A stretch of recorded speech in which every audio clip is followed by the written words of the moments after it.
And the State Department is facing rising calls to release more documents on Joe Biden's questionable dealings in Ukraine. This comes amid concerns corrupt oligarchs in post-Soviet countries could be buying political influence in America. Here's one America's Kristian Rouz.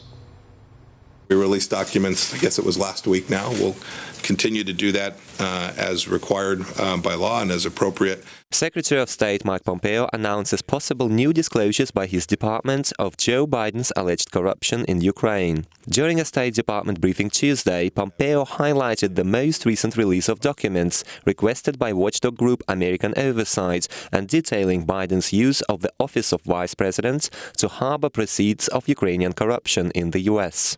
Pompeo reaffirms his commitment to eradicating corruption schemes centered around Ukraine, but is not providing a timeline of new disclosures. We still have a president in Ukraine working to make sure that we move through the challenges that the country's had with its corruption for an awfully long time now.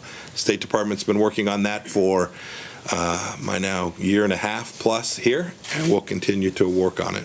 Documents released so far show the State Department is acutely aware of the corrupt money laundering from former Soviet countries into the U.S. As to forthcoming releases, investigative reporter John Solomon has identified several troves of State Department files that could pose interest, including the communications between Biden and former Ukraine President Petro Poroshenko.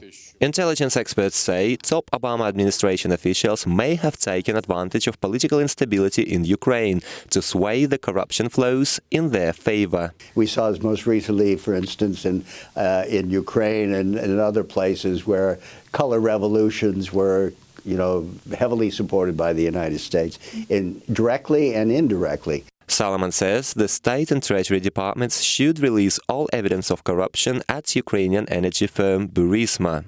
He then calls for the release of documents detailing the communications between State Department employees and Burisma in the run-up to U.S. elections in 2015 and 2016. This comes amid concerns the CEO of Burisma could have helped Democrats in the 2016 election in exchange for guarantees to park his dirty money in the U.S. Because there was a lot of corruption associated with Biden's interaction with Ukraine and his son Hunter. This is why the coup is taking place. As for the ongoing impeachment proceedings, also known as the coup against President Trump, Pompeo appears to be upbeat. This newly found confidence is encouraged by inconsistencies in witness testimonies on one hand and mounting evidence of Democrat wrongdoing in Ukraine on the other. When the time is right, all good things happen. For his part, the president appears to share an optimistic view of impeachment as well. They've already received subpoenas to appear in Adam Schiff's basement on Thursday. It's true.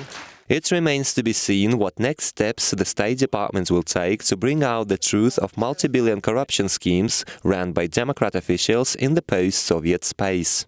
Such disclosures, as Rudy Giuliani says, could bring down the entire Democrat Party and may prompt some Democrats to negotiate a way out of the impeachment hoax.